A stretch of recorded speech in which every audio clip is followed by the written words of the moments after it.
13 ఒకసారి చదువుకుందాం. అనేక దయ్యములు వెళ్ళగొట్టుచు నూనె రాచి అనేకులగు రోగులను స్వస్థపరచుచూను ఉండిరి. నేను కూడా 2 మాటలు దేవునితో మాట్లాడి వాక్య భాగంలోకి వెళ్తాను.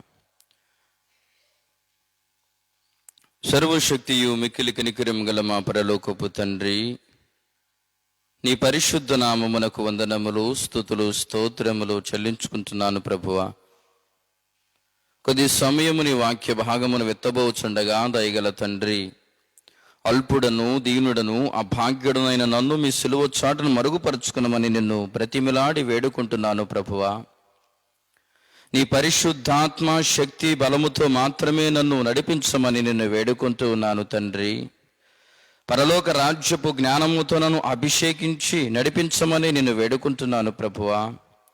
పరిశుద్ధ గ్రంథమునందలి లోతునకు నన్ను నడిపించి, పరిశుద్ధ గ్రంథములో నుండి అనేకమైన మర్మములు, గూఢమైన విషయములు, సంగతులు నాకు బయలుపరిచి, ప్రతి ఒక్క మర్మమును, ప్రతి ఒక్క సంగతులను మరింత శక్తివంతముగా, మరింత లోతుగా, మిక్కిలి బలముగా, మిక్కిలి ఘనముగా మీరే సకల జనులకు ప్రకటించమని నిన్ను వేడుకుంటున్నాను ప్రభువా. నా నోటి నుంచుల వాడిగల ఖడ్గం గంటను ఇంకను బలమైన వాడిగల వాక్యపు మాటల ఊటను ఉంచి మీరే సకల జనులకు అందించుచు, ప్రకటించుచు, బోధించుచు నాకు తోడై నడిపించమని నీ కుమారుడును మా ప్రభువైన యేసుక్రీస్తు ప్రభువారి పేరిట ఈ మనవులన్నీ మిమ్మల్ని అడిగి వేడుకొని ప్రార్థన చేయుచున్నాను మా పరమ తండ్రి, ఆమేన్.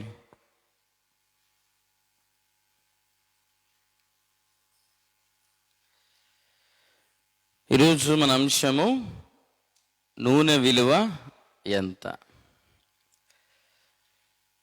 ఇక్కడ నూనె విలువ అంటే ఏంటి? నాకు తెలిసి ప్రతి ఒక్కరింట్లో ప్రేరాయిలు ఉండే ఉంటుంది. దానిని యేసు రక్తము అని పిలుచుకుంటారు. అనారోగ్యం వచ్చినప్పుడు అది రాసుకుంటాం, అవునా? ప్రతి ఒక్కరింట్లో ఉందా ప్రేరాయిల్? నూనె విలువ. ఈరోజు మనం నూనె గురించి తెలుసుకుందాం. సాధారణంగా ఒక సంస్థలో కానీ, ఒక ప్రార్థనా స్థలముల్లో కానీ ప్రార్థన కొరకు మనం వెళ్ళినప్పుడు, అయ్యా మా ఇంట్లో పలానా వాళ్ళు అనారోగ్యంగా ఉన్నారు, మేము రాలేం కదా, నూనె బాటిల్ ఇవ్వండి అంటే వాళ్ళు ఏమని చెప్తారు? నూనె బాటిల్ ఎంత? 50 రూపాయలు కానీ, 100 రూపాయలు కానీ, 200 కానీ, ఇలా. దాన్ని మనం ఏమని పిలుస్తాము? యేసు రక్తము. అంటే యేసు రక్తాన్ని ఏమని చేస్తున్నాం? మనం కొనుక్కుంటున్నాం. వాళ్ళు ఏం చేస్తున్నారు? యేసు రక్తాన్ని అమ్ముతున్నారు. ఈ నూనెని వాళ్ళు అమ్ముతారు. ఈ జనాలు కొనుక్కుని వెళ్ళి ఇంట్లో కొంచెం జ్వరం రంగంలో, లేకపోతే అనారోగ్యం రంగంలో రాసుకుంటూ ఉంటారు. మరి ఈ రీతిగా ప్రముఖ సంస్థలు కానీ, పాస్టర్ గారులు కానీ, ఏ ప్రవక్తలైనా, యాజకులైనా యేసు రక్తము పేరిట నూనెను అమ్మవచ్చా? కొనేవారైనా ఆ నూనెను కొనుక్కోవచ్చా? బైబిల్ ఏం చెప్తుంది, దేవుడు ఏం చెప్పాడు నూనె గురించి ఒకసారి మనం తెలుసుకుందాం. ఇక్కడ యేసుక్రీస్తు ప్రభువారు స్వయంగా తన శిష్యులకు ఒక మాట చెప్తూ ఉన్నాడు. ఏమని? మార్కు సువార్త 6వ అధ్యాయము 13వ వచనంలో, మీరు అనేక దయ్యములను వెళ్ళగొట్టుచు నూనె రాచి అనేకులకు రోగులను స్వస్థపరచవలెను. ఇక్కడ యేసుక్రీస్తు ప్రభువారు స్వయంగా శిష్యులతో ఏమంటున్నాడు? మీకు ఎవరైనా రోగులు కనబడినప్పుడు నూనె రాచి వారిని స్వస్థపరచండి అని ఆజ్ఞాపించాడు. అవునా? అవునా కదా? ఇక్కడ జాగ్రత్తగా గమనించండి. యేసుక్రీస్తు ప్రభువారు శిష్యులతో నూనెను రాచి ఆ రోగులను స్వస్థపరచండి అని చెప్పాడు, కానీ రోగులకు నూనెను అమ్మండి అని చెప్పాడా? మరి ఇప్పుడు అనేక సంస్థలు కానీ, పాస్టర్ గారులు కానీ, లేకపోతే యాజకులు కానీ నూనె డబ్బాలు ఎందుకు అమ్ముతున్నారు? పోనీ బైబిల్లో ఎక్కడైనా నూనె డబ్బాలు అమ్మమని ఉందా? రోగులతో బిజినెస్ చేయమని దేవుడు ఏమైనా చెప్పాడా? బైబిల్లో ఎక్కడైనా చూపించండి, మీరు రోగులతో బిజినెస్ చేయండి అన్నాడా? శిష్యులతో ఏం చెప్పాడు? మీరు వెళుతూ ఉండండి, అనారోగ్యం గల వారు కనిపించినప్పుడు నూనె రాచి ప్రార్థన చేసి వారిని స్వస్థపరచండి, అంతవరకు. అంతేకాని రోగులతో మీరు బిజినెస్ చేయొద్దు. నూనె రాచి ప్రార్థన చేసి స్వస్థపరచడం మాత్రమే మీ డ్యూటీ. కానీ ఇప్పుడు ఇక్కడ అనేక మంది పాస్టర్ గారులు కానీ అనేక సంస్థలు కానీ రోగుల కొరకు నూనె డబ్బాలు, ఆయిల్ బాటిల్స్ అమ్ముతూ ఉన్నారు. వీళ్ళు తెలియక కొనుక్కుంటూ ఉన్నారు. మరి దేవుడు చెప్పని పనిని సంస్థలు ఎందుకు చేస్తున్నాయి? అక్కడ ఉన్నటువంటి సంస్థలు కానీ లేకపోతే పాస్టర్ గారులు కానీ దేవుడు చెప్పని పనిని ఎందుకు చేస్తున్నాయి? దేవుడు చెప్పిందే కదా మనం చేయాలి, అవునా? చెప్పనిది ఎందుకు చేయాలి? అనేక చోట్ల ఇది వ్యాపారంగా జరుగుతుంది. దేవుడు ఎప్పుడు ఎక్కడ ఎవరికి కూడా మీరు రోగులకు నూనె డబ్బాలు అమ్మండి అని చెప్పలేదే.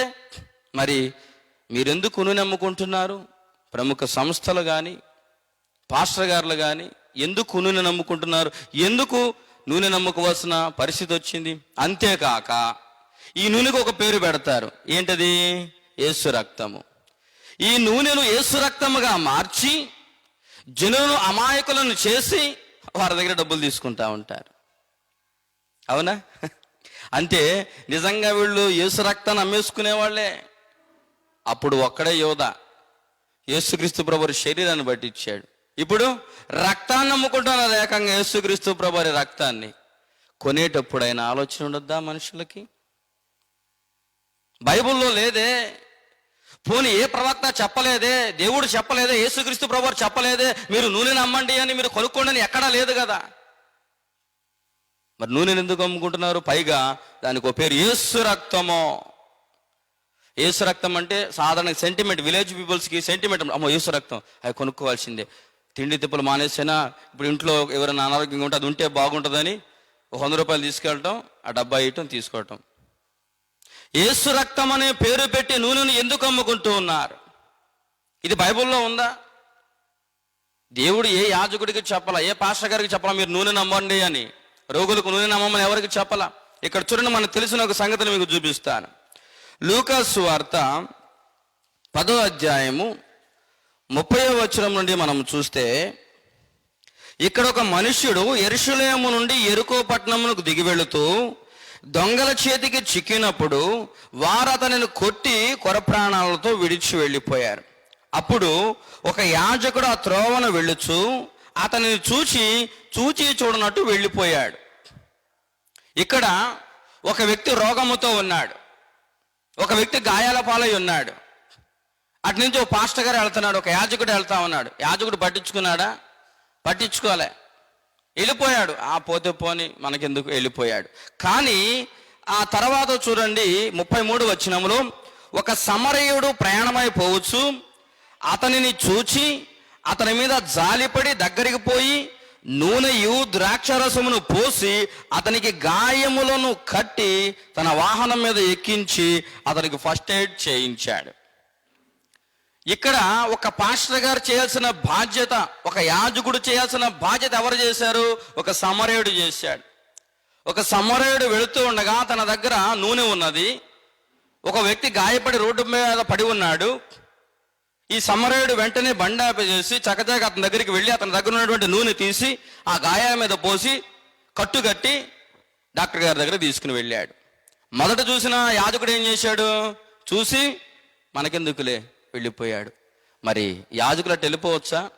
అట్లీస్ట్ యాజకుడు దగ్గర ఆయిల్ బాటిల్ లేదు, కనీసం ఒక ప్రార్థన చేయాలిగా, అవునా?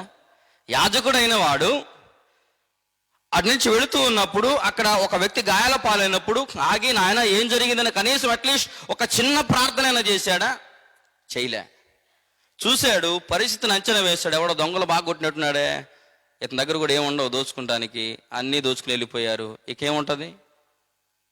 అదే ఒకవేళ గనక ఈ గాయపడిన వ్యక్తి కేకలు పెడుతూ అయ్యా పాస్టర్ గారి దగ్గర నూనె డబ్బా ఉందా అంటే ఉంది 100 రూపాయలు ఇస్తావా, వెంటనే ఇచ్చేసి వెళ్ళిపోయేవాడేమో.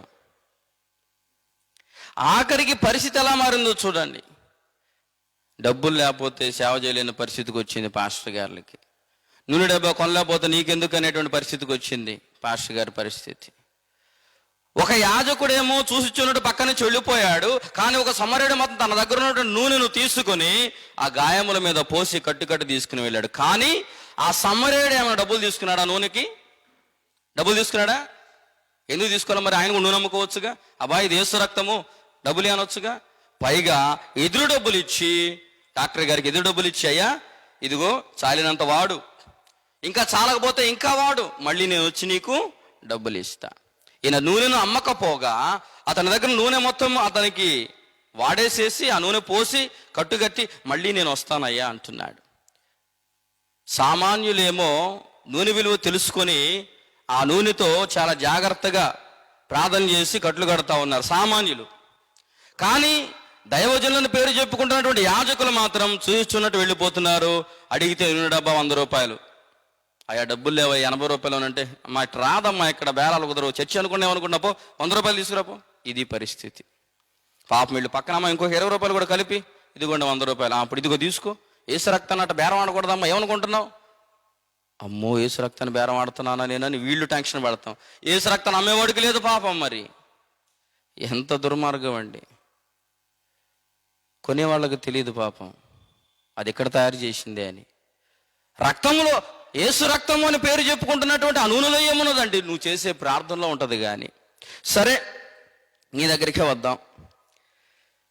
ఇప్పుడు ఇదేంటండి మీరు చెప్తా ఉన్నారు, భలే చెప్తా ఉంటారు. మీరు చెప్పిన ప్రకారంగా అయితే మా దగ్గరకు వచ్చేవాళ్ళు వందలాది లక్షలాది మంది జనాలు వస్తూ ఉంటారు. వాళ్ళకి మరి ప్రతి ఒక్కళ్ళకు కూడా మేమన్నా ఫ్రీగా ఇయటానికి మనం ఆయిల్ ఫ్యాక్టరీ పెట్టుకున్నావు ఏందని అంటారు ఈ సంస్థల వాళ్ళు, లేకపోతే ఎవరైనా నూనె నమ్ముకునేవాళ్ళు. అవునా? సరే, ఒకళ్ళిద్దరికంటే ఇదిగో ఏముందిలే మాకు వచ్చే కానుకల్లో తలా ఒక డబ్బా ఇచ్చేస్తాం అనుకుంటాం. కానీ మేము ప్రార్థన పెడితే లక్షలాది మంది జనాలు వస్తున్నారు, వాళ్ళందరికీ నూనె డబ్బాలు కావాలి, మేము ఆయిల్ ఫ్యాక్టరీ పెట్టామా అని అడుగుతారు. సరే, మీ మాటకే వస్తా. మీరు ఆయిల్ ఫ్యాక్టరీ పెట్టలా, మీకు ఆయిల్ తయారు చేయడానికి డబ్బులు కావాలి. అవునా? ఇక్కడ అందుకని ప్రభువారు ఏమన్నాడు, మీకు అట్లాంటి ఇబ్బంది కలగకూడదని ప్రభువారు ఏం చెప్పాడు చూడండి. యాకోబు పత్రిక 5వ అధ్యాయము 14వ వచనం చదువుకుందాం. మీలో ఎవడైనను రోగి అయి ఉన్నాడా, అతడు సంఘపు పెద్దలను పిలిపించవలెను, వారు ప్రభునామమున అతనికి నూనె రాచి అతని కొరకు ప్రార్థన చేయవలెను. ఆ విశ్వాస సహితమైన ప్రార్థన ఆ రోగిని స్వస్థపరచును, ప్రభువు అతనిని లేపును, అతని పాపాలు కూడా ప్రభువు క్షమించును. ఇక్కడ ఏమని రాశాడు? అయా అంతగా ఎవరికైనా మీ సంఘాల్లో కానీ మీ దగ్గరికి ప్రార్థనకు వచ్చేవాళ్ళు కానీ అనారోగ్యంగా ఉంటే వాళ్ళ దగ్గరికి ఎవరిని పంపించమన్నాడు? మీ సంఘంలో ఉండేటువంటి పెద్ద మనుషులను పంపించండి, నూనె బాటిల్ ఇచ్చి వాళ్ళకి వెళ్ళి ప్రార్థన చేసి వస్తారు.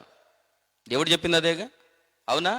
ఎవరికైనా అనారోగ్యంగా ఉన్నది, మీ సంఘాల్లో ఉన్న పెద్దలను లేదు మీ పాస్టర్ గారు మీరే బయలుదేరి వెళ్ళి ఆ ఇంటికి వెళ్ళి పరామర్శించి నూనె ఇచ్చి ఆ తల మీద నూనె పోసి, లేకపోతే గాయమైన చోట నూనె పోసి ప్రార్థన చేయండి, ప్రభువు స్వస్థపరుస్తాను అంటున్నాడు కదా. ఓహో, మీరు భలే చెప్పారండి బాబు. ఇప్పుడు సపోజ్ నేను ఇక్కడ ప్రార్థన పెట్టాను, ఒకడు హైదరాబాద్ నుంచి వస్తాడు, వాడు ఫోన్ చేస్తే నేను హైదరాబాద్ పోవాలా? అంతేగా మీరు అనేది. అవునా? ఒకడు హైదరాబాద్ నుంచి వస్తారు, లేకపోతే ఒకడు గుంటూరు నుంచి వస్తారు, ఒకడు విజయవాడ నుంచి వస్తారు, అక్కడ దాకా మేము వెళ్ళమంటారా అని అడుగుతారు. వాళ్ళ కోసమే నీ నూనె డబ్బాలు అంటారు. ఒక్క చిన్న లాజిక్ మర్చిపోతున్నారు ప్రతి సంస్థలు, ప్రతి పాస్టర్ గారు. ఏమండి, మనం వెళ్ళటానికి ఏమో టెన్షన్ పడుతున్నాం, అంత దూరం ఎవరిని పంపిస్తారు అంటున్నారే. వాళ్ళు రావట్లా మీకోసం ప్రార్థనకి అంత దూరం నుంచి? అవునా కాదా? వాళ్ళు రావట్లే. వాళ్ళు మీరు ఒక్కళ్ళే వెళ్ళాలి అక్కడ దాకా. వాళ్ళు రావాలంటే భార్య, భర్త, 2 పిల్లలు, వాళ్ళకి 4 మూటలు, టికెట్ అంది అందక ఇరుక్కుని గుద్దుకుని నెట్టుకుంటూ అక్కడికి వచ్చి ఆటో ఓడి మోసం చేసి వాడికి ఒక 500 ఇచ్చి మళ్ళీ నీ సంస్థకు వస్తున్నాడే, నువ్వేమో ఆ 200 ఆయిల్ బాటిల్గా అంటావు. వాళ్ళు చచ్చి చెడు తీసుకెళ్తారు. ఇంత ఖర్చు అవసరమా? నీ మీద విశ్వాసంతోనే నీకు ఫోన్ చేసి అయ్యా మా వాడు అనారోగ్యంగా ఉన్నాడని నువ్వు వెళ్ళలేవా? సరే, వెళ్ళకపో, మనస్సు పెట్టి ప్రార్థన చేయ పాస్టర్ గారుగా నువ్వు, ఒక గౌరవ పెద్దగా మనసు పెట్టి ప్రార్థన చేయి, నువ్వు తగ్గదా? ఇక్కడ ప్రభువు చెప్తున్నాడు, నువ్వు ప్రార్థన చెయ్యి, ఖచ్చితంగా తగ్గుతుంది. లేదు, వచ్చేటప్పుడు ఒక అనౌన్స్మెంట్, అమ్మా అందరూ ఆయిల్ డబ్బాలు తెచ్చుకోండి, ఆయిల్ డబ్బాలు పైకెత్తండి, ఆకాశంతో ఎత్తండి, నేను ప్రార్థన చేస్తాను, అది ఏసక్తంగా మారాలని ప్రార్థన చేస్తా ఉన్నాను. మీరందరూ ఇంటికి వెళ్ళి ప్రార్థన చేసి రాచుకోండి అమ్మా, తగ్గిపోతుంది. అంటే పాస్టర్ గారు ప్రార్థనలో విశ్వాసం లేదా? ఆయన చెయ్యి పెడితేనే ఆ నూనె ఏసు రక్తంగా మారిద్దా? నీ చేతిలో ఉంటే ఏసు రక్తంగా మారదా? ఏమండి, జనాలకి పాపం తెలియవు. అక్కడ ఒక సంస్థ అనే ముద్ర, ఆ సంస్థ వెనుకున్నటువంటి ఆడంబరం అనే ముద్ర, ఆ పాస్టర్ గారి ఇమేజ్, ఆ యాడ్లు, అవన్నీ చూసి ఈ ప్రజలు ముగ్ధులైపోతున్నారు. ఇక్కడ ఏదో జరుగుతుంది. ఏం జరుగుతుంది? నూనె వ్యాపారం జరుగుతుంది. ప్రియ దేవుని జనులారా, దేవుడు అంటూ ఉన్నాడు, విశ్వాసం అనేది నీలో ఉండాలి. ఇక్కడ ఏమన్నాడు ప్రభు? చూడండి 15వ వచనంలో, విశ్వాస సహితమైన ప్రార్థన ఆ రోగిని స్వస్థపరుస్తూ ఉన్నది. ప్రార్థనలోనిది నూనె రాస్తే వచ్చిద్దా? అవునా? ప్రార్థన చేయకుండా నూనె రాస్తే తగ్గిపోద్దా? ఇక్కడ మరి ఆ లెక్కకు వస్తే అట్లా కాదండి, మేమందరం కూడా ఒక 50 మంది పాస్టర్లు ఉపవాసం ఉండి ఆ నూనె మీద పడి పొర్లి ప్రార్థన చేస్తాము, అది ఇప్పుడు యేసు రక్తంగా మారుతుందని మీరు అంటారు. ఇది నిజమైన పవిత్రమైన యేసు రక్తము, ఈ నూనెను ఉపవాసం ఉండి ప్రార్థన చేశాము అందుకు నమ్ముతున్నాం అంటారు. అది బైబిల్లో ఎక్కడా లేదే. ఒక సిచ్యువేషన్ మనం ఒకసారి గమనిద్దాం. ఇప్పుడు నయమాను మనందరికీ తెలుసు. నయమానుకు వచ్చింది కుష్టి వ్యాధి. అది ఏ డాక్టర్ పోగొట్టలేడు. ఆయన దగ్గర బోలెడు డబ్బు ఉంది. ఏ నూనె వాడాడు నయమాను? ఏమైనా నూనె వాడాడా? యేసు రక్తం వాడాడా? ఏం వాడాడు? వెళ్ళాడు ప్రవక్త దగ్గరికి. అక్కడికి ఎలీషా ప్రవక్త దగ్గరికి వెళ్ళినప్పుడు ఎలీషా ప్రవక్త ఏమంటున్నాడు చూడండి, రాజుల 2వ గ్రంథము 5వ అధ్యాయము 10వ వచనం. రాజుల 2వ గ్రంథము 5వ అధ్యాయం 10వ వచనం. ఎలీషా ప్రవక్త అంటున్నాడు నయమానుతో, నీవు యోర్దాను నదికి పోయి 7 మార్లు స్నానము చేయము, నీ ఒళ్ళు బాగై శుద్ధుడివి కమ్మని అతనితో చెప్పుటకు ఒక దూతను పంపెను. ఎలీషా ప్రవక్త ఇక్కడ ఏమన్నాడు నయమానుతో? అయ్యా, ఒక దూతను పంపించాడు. ఎలీషా ప్రవక్త కూడా వెళ్ళలా, ఒక దూతను పంపించాడు. అక్కడ ఉన్నటువంటి ఒక పెద్ద వచ్చాడు. అయ్యా, ఎవరో నయమాన్ అంట, కుష్టి రోగం వచ్చిందంట, స్వస్థత కావాలంటే నీ దగ్గరకు వచ్చాడు, నువ్వు పట్టుకుని నీ చేతులతో ప్రార్థన చేస్తే తగ్గిద్దంట. ఎలీషా అన్నాడు, నేను ఇప్పుడు ప్రార్థనలో ఉన్నానయ్యా, నేను రావటం కుదరదు, కానీ నేను ఇక్కడ ప్రార్థన చేస్తూ ఉంటాను. అతను వెళ్ళి యోర్దాను నదిలో 7 సార్లు స్నానం చేయమని అన్నాడు. అది కూడా దూతనే పంపించాడు. ఎలీషా ప్రవక్త పోయాడా? దాన్ని నయమాన్ ఏమంటా ఉన్నాడు? అందుకు నయమాను కోపము తెచ్చుకొని తిరిగిపోయి ఇట్లనేను, అతను నా యొద్దకు వచ్చి నిలిచి తన దేవుడిని యెహోవా నామమును బట్టి తన చెయ్యి రోగముగా ఉన్న స్థలము మీద ఆడించి కుష్టి రోగం మానుపును అనుకుని నేను అనుకుంటేనే. ఇతనేమంటున్నాడు? ఆ పాస్టర్ గారు వచ్చి నా మీద చేయబెడతాడు అనుకున్నాను, ఎలీషా ప్రవక్త నా మీద చేయబెడతాడు అనుకున్నాను, నా కుష్టి రోగాన్ని ముట్టుకుంటాడు అనుకున్నాను.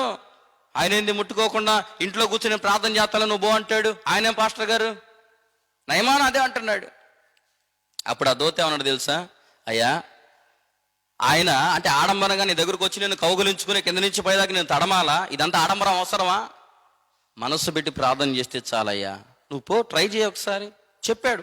చూడండి, కంటిన్యూ చదవండి. చూడండి 13వ వచనంలో, అయితే అతని దాసులలో ఒకడు వచ్చి, నాయన, ఆ ప్రవక్త ఏదైనా ఒక గొప్ప కార్యము చేయమని నియమించిన ఎడల నీవు చేయకుందువా? అయితే స్నానము చేసే శుద్ధుడు కమ్మన్న మాట దానికంటే మేలు కాదా? ఏమంటున్నాడు? అయ్యా, నీ దగ్గర ఏమైనా ఆడంబరంగా చేయాలంటే నువ్వు చేయవా? ఇది కాదబ్బాయి, దీనికి ఒక 1,00,000 రూపాయలు ఖర్చు అవుతుందంటే చచ్చినట్టు చేస్తావు. ఎందుకు? నీ కుష్ఠరోగం పోవాలనే ఆశ నీకు. కానీ నా ప్రవక్త అట్లాంటి వాడు కాదయ్యా. డబ్బుల కోసం ప్రార్థన నమ్ముకునేవాడు కాదు, డబ్బుల కోసం నూనె నమ్ముకునేవాడు కాదు, యేసు రక్తం నమ్ముకునేవాడు కాదు. ప్రార్థన చేస్తాడంట లోపల, నువ్వు వెళ్ళి స్నానం చేసిరాపో. వెంటనే వెళ్ళి స్నానం చేశాడు. 14వ వచనం, అతడు పోయి దైవజనుడు చెప్పినట్లు యోర్దాను నదిలో 7 మార్లు మునుగగా అతని దేహము పసిపిల్లల దేహం వల్లనే అయశుద్ధుడాయను. ఇక్కడ ఏం జరిగింది?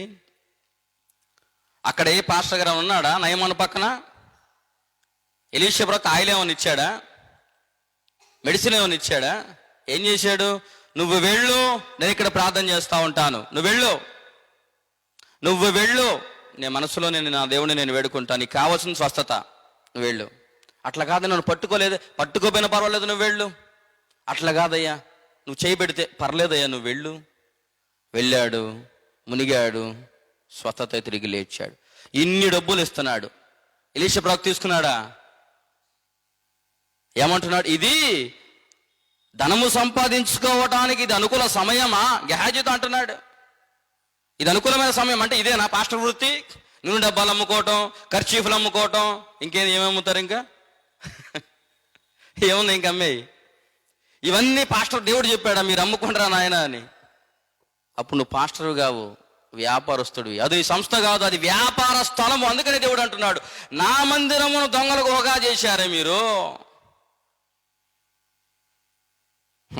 పేరుకి పాస్టర్ గారు, పేరు మోసిన పాస్టర్ గారు, ఆ పేరు మోయలేకపోతూ ఉంటారు. ముందు ఎన్ని పిహెచ్డీలు ఉంటాయో. దేవుడు హెచ్చరిస్తా ఉన్నాడండి, ప్రతి ఒక్కరిని హెచ్చరిస్తున్నాడు. దేవుని పేరిట వ్యాపారం చేసే ప్రతి పాస్టర్ గారిని దేవుడు హెచ్చరిస్తా ఉన్నాడు. దేశమే నాశనం అయిపోతుందండి ఇట్లాంటి వాళ్ళ వల్ల. ఎన్ని లక్షల మంది ప్రజలు గుడ్డిగానే వెళ్ళిపోతున్నారు ఇట్లాంటి వాళ్ళ దగ్గరికి. జనాలు కూడా మ్యాజిక్ని నమ్ముతున్నారు. మనం ఏం చేస్తాం మరి? దేవుడు స్వయంగా ఇటువంటి వారిని బట్టి చింతిస్తూ ఉన్నాడు. దేశాన్ని భ్రష్టు పట్టించడానికి ఇట్లాంటి పాస్టర్ గారు తయారవుతున్నాడు అంటున్నాడు. అమ్ముకునేవాళ్ళు వ్యాపార బుడ్డిలుగా చేస్తా ఉన్నారు. నా పేరిట సన్నిధిని నిలువబెట్టి నిలువున యేసు రక్తం అనే పేరిట నూనెను అమ్మి ప్రతి మందిరాన్ని వ్యాపార బుడ్డిలుగా చేస్తా ఉన్నారు. ఎక్కడా లేదే నూనెను అమ్మమనే బైబిల్లో ఎక్కడైనా ఉందా? ఒక పాస్టర్ గారు రోగికి నూనెను అమ్మండి అని ఎక్కడైనా ఉందా? నువ్వు మనసు పెట్టి ప్రార్థన చేయి, నీ సంఘం కొరకు స్వస్థపడతారు. లేదు నీకు వీలున్నప్పుడు నువ్వు ఒక పర్యటన చేయి, వాళ్ళ దగ్గరికి రావటంలే. పోనీ నువ్వు సంఘ పెద్దల్ని ప్రిపేర్ చేయి. నీకు 1,00,000 మంది సంఘం ఉన్నది, లేకపోతే 10,000 మంది సంఘం ఉన్నది, ఒక 100 మందిని తయారు చేయి. ఒక పాస్టర్, మంచి పాస్టర్ గల తయారు చేయి, ఇంటింటికి పంపించు, ప్రార్థన చేసి రమ్మని. అలా పంపించరు. ఎందుకు? వీళ్ళెక్కడ పెద్ద పాస్టర్ గారులు అయిపోతారో ఇదొకటి భయం ఉంటుంది మళ్ళీ ఆయనకి. మనం ఒక 10 మందిని తయారు చేస్తే వాళ్ళు ఎక్కడ నన్ను మించిపోతారో, వాడు అక్కడే ఉండాలి, నేను ఎక్కడ ఉండాలి. నువ్వు వెళ్ళి అమ్మేసిరాపో. ప్రార్థనా స్థలమా లేకపోతే అది వ్యాపార స్థలమా లేకపోతే ఏంటది? పాపం జనాలకి తెలియదండి. అమ్మ మీకు చెబుతున్నాను, యేసు రక్తము అనేది నువ్వు విశ్వాసంగా ప్రార్థన చేయి, నూనె పెట్టుకుని ప్రార్థన చేయి. అన్న ఏ యేసు రక్తం తాగిందని గర్భం ధరించింది? హృదయాన్ని కృమ్మరించింది, హృదయాన్ని కృమ్మరించింది. అంతేగాని ఎక్కడికో యేసు రక్తం తెచ్చుకుని ఆమె తాగురుతా కూర్చోలే. దేవుడు అంటున్నాడు, విశ్వాస సహితమైన ప్రార్థన నిన్ను స్వస్థపరుస్తా ఉన్నది. నయమాను కనీసం ఒక పాస్టర్ గారు నయమాను టచ్ చేయలా.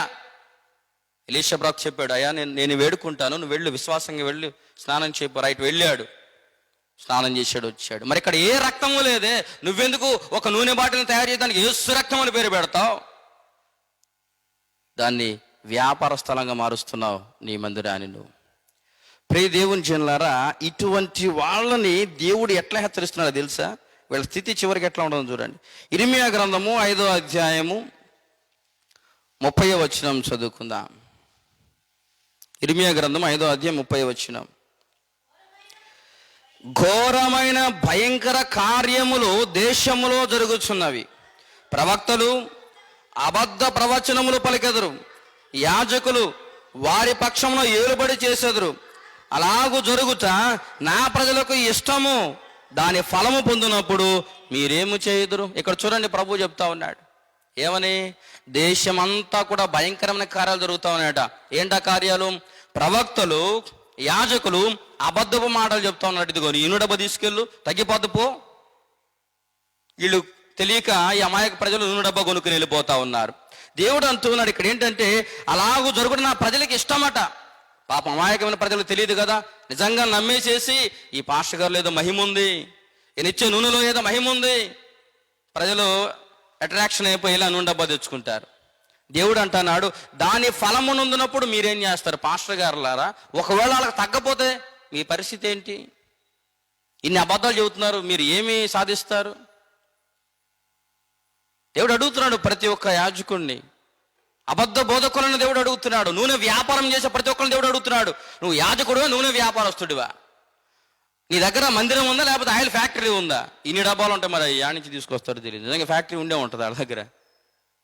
దేవుడు హెచ్చరిస్తున్నాడు. మరలా చూడండి, ఇక్కడ 6వ అధ్యాయం 13వ వచనంలో మనం చూస్తే, అల్పులేమి గనులేమి వారందరూ మోసము చేసి దోచుకుని వారు, ప్రవక్తలేమి యాజకులేమి అందరూ వంచకులే. అందరూ వంచకులేనట. పాస్టర్ గారులేమి, ప్రవక్తలేమి, యాజకులేమి అందరూ వంచకులే. అందరూ అబద్ధాలు చెబుతున్నారు. వీళ్ళు చక్కగా బతకడానికి నూనె డబ్బా 100 రూపాయలు, ఖర్చు 100 రూపాయలు, ఇంకేంది అమ్ముతున్నారు అక్కడ మనకు ఐడియా లేదు. కీ చైన్లు 100 రూపాయలు ఏ ఉంటాయి ఇంక అక్కడ. అక్కడికి వెళితే మిరుమిట్లు గొలుపుతూ ఉంటాయి కళ్ళు. ఇది ఇది ఇది ప్రార్థన కూర్చుంటే తక్కువ కాదు, చుట్టూ తిరిగేవాడు ఎక్కువ. ప్రియ దేవుని జనులారా, ప్రభువారికి విసుకొచ్చేస్తుంది ఇట్లాంటి సంస్థలను, పాస్టర్ గారిని చూసి. పాస్టర్ గారు నువ్వు వంచకుడువా, పాస్టర్ గారు వంచకుడువా. అందరూ చూసి చూడండి ఏమంటున్నాడు ఇక్కడ, ప్రవక్తలేమి యాజకులేమి అందరూ వంచకులే. సమాధానము లేని సమయమున సమాధానమును చెప్పురు, నా ప్రజలకున్నటువంటి గాయములను పైపైన మాత్రమే బాగుచేదురు. వాళ్ళు చెబుతారట, నీకెందుకు తగ్గిద్దుపో, ఈ నూనె బాటలు తీసుకెళ్ళు, నువ్వు రాయి. అయ్యా గర్భఫలం రాలేదయ్యా, అమ్మా ఇదిగో ప్రతి శుక్రవారం 7 సార్లు నూనె తాగు, తగ్గిద్ది పో, ఈ నూనె రాసుకో, నూనె తాగు, రోజుకు 3 చుక్కలు 4 చుక్కలు తగ్గిద్ది, నీకు గర్భఫలం వచ్చేది పో. మా ఆయనకి తలనొప్పుకుంది, ఈ నూనె రాయి, ఆ నూనె పక్కన పడేసి ఈ నూనె రాయి, తగ్గిద్ది పో. ఏమంటున్నాడు ఇక్కడ, సమాధానము అని చెప్పుచు నా ప్రజలకున్న గాయమును పైన మాత్రమే బాగు చేయుదురు. ఇది చాలా సంస్థలో జరుగుతున్నటువంటి పని. దీనికి తెలియక పాపం చాలామంది పెట్టుబడి పెడతా ఉంటారు ప్రోగ్రామ్స్ టీవీలో. ఏమిటది దాన్ని ఏమంటారు, స్పాన్సర్స్. దీనికి స్పాన్సర్స్ మీట్ ఒకటి. మనలాంటి ఊర్లకు రారాళ్ళు, అవి ఈ విలేజెస్ నాట్ అలౌడ్ వాళ్ళకి. ఎందుకంటే మన దగ్గర రోజుకు 200 రూపాయలు కూలి మాత్రమే ఉంటుంది. కానీ మనలో కూడా ఉన్నారు కొంచెం కష్టపడి ఇచ్చేవాళ్ళు. వాళ్ళకి లక్షల్లో కదా బిజినెస్ కావాల్సింది, 100లో కుదరదు అసలు వాళ్ళకి. ఇంకా ఏమంటున్నాడు చూడండి ప్రభు 15వ వచనంలో, వారు తాము హేయక్రియలు చేయుచున్నందున సిగ్గుపడవలసి వచ్చును గాని వారు ఏమాత్రం సిగ్గుపడరట. అవమానం నొందితమని వారికి తోచదు గనుక పడిపోవు వారితో వారు పడిపోవుదురు. నేను వారిని విమర్శించు కాలమున వారి తొట్టిల్లుదురని యెహోవా సెలవిచ్చుచున్నాడు. వారికి అసలు సిగ్గే లేదట. అరే మనం అమ్ముకుంటున్నామే అని సిగ్గు లేదట. మనం చెయ్యి చాచి ఆ బాటిల్కి 100 రూపాయలు అడుక్కుంటున్నామని సిగ్గు లేదట. పాస్టర్ గారు కదా అడుక్కునేవాడు అయిపోయాడు, యాజకులు కదా అడుక్కునేవాళ్ళు, బెగ్గర్స్. అంటే నేను అందరిని అంటల్లా, ఎవరెవరైతే దేవునికి విరోధంగా ఉంటా ఉన్నారో. దేవుడు అంటలేదు ఇక్కడ ఏమని, అవమానం నొందితమని వారికి తోచదట, వారు ఏమాత్రము సిగ్గుపడరు. కానీ వాళ్ళు పడిపోతారు కొనొక టైంలో. నేను వారిని విమర్శించు కాలమున వారు ఖచ్చితంగా పడి తీరుతాడు. ఎవరిని వదిలిపెట్టను నేను, నా పేరిట మోసం చేసేవాళ్ళని. ప్రియ దేవుని జనులారా, నూనె అనేది వ్యాపారం కాదు. ఎంతమందికి మీకు తగ్గట్లేదా? జ్వరం వస్తే తగ్గదా? జ్వరం వస్తే, ఆరోగ్యం వస్తే, అనారోగ్యం వస్తే తగ్గదు. ఇంట్లో కూర్చుని ప్రార్థన చేయి. స్త్రీని ఏమంటున్నాడు, రేయి మొదటి జామున నీవు లేచి, ఇందాక పిల్లలు అడిగారు ఈ వాక్య భాగాన్ని చూడండి. విలాప వాక్యాల గ్రంథము 2వ అధ్యాయము 19వ వచనం. దేవుడు ఏమని చెప్తా ఉన్నాడు? విలాప వాక్యాల గ్రంథం 2వ అధ్యాయం 19వ వచనం. నీవు లేచి రేయి మొదటి జామున మొర్రపెట్టుము, నీళ్లు కృమ్మరించినట్లు ప్రభు సన్నిధిని నీ హృదయంలో కృమ్మరించము. నీ పసిపిల్లల ప్రాణం కొరకు నీ చేతులను ఆయన తట్టు ఎత్తుము. చూడండి, దేవాతి దేవుడు చెప్తూ ఉన్నాడు ఇక్కడ, మీరు ప్రార్థన చేయండి, నేను ఆలకిస్తా. రేయి మొదటి జామున ప్రార్థన చేయండి, కన్నీరు వేయడం, హృదయంలో కుమ్మరించండి. ఇవన్నీ వదిలేసి మీరు ప్రార్థన పాడు చేయకుండా పోయి ఆ డబ్బా తెచ్చుకుని రాసుకుంటే సరిపోయింది అనుకుంటే ఎంతమంది స్వస్థ వచ్చిందండి? పోనీ నేను ఒకటి చెబుతా, ఆ నూనె డబ్బా తీసుకొచ్చి నయంగా రోగాలను చూసారా, క్యాన్సర్, HIV, ఇంకా ఏమున్నాయి, TB. హాస్పిటల్లో, గవర్నమెంట్ హాస్పిటల్లో బెడ్స్ ఉంటాయి కదా, వర్షనాలకు పోసి లేపమానండి.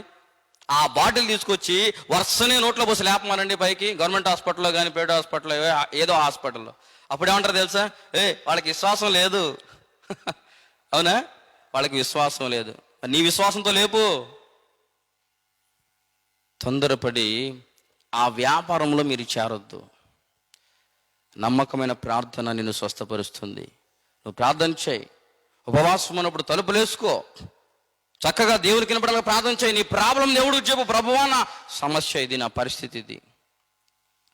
పౌలు ఎన్నో స్వస్థతలు చేశాడు, నూనె డబ్బాలు అమ్మలేదే. పేతురు ఎన్నో స్వస్థతలు చేశాడు, నూనె డబ్బాలు అమ్మలేదే. అమ్మారా? అమ్మలే. దయచేసి ఎవరు కూడా మోసపోవద్దు. మీ ప్రార్థన మీ కుటుంబానికి బలం, నీ ప్రార్థన నీ కుటుంబానికి రక్షణ, నీ ప్రార్థన నీ కుటుంబం చుట్టూ రక్షణ కంచెగా ఉంటుంది. కాబట్టి ప్రతి ఒక్కరూ నూనెను కాదు కానీ ప్రార్థనను నమ్మండి.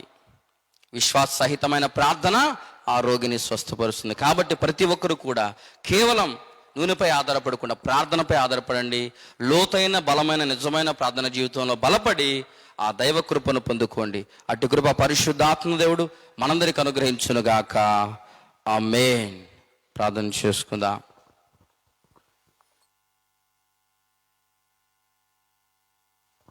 అందరం లేచి నిలబడదాం.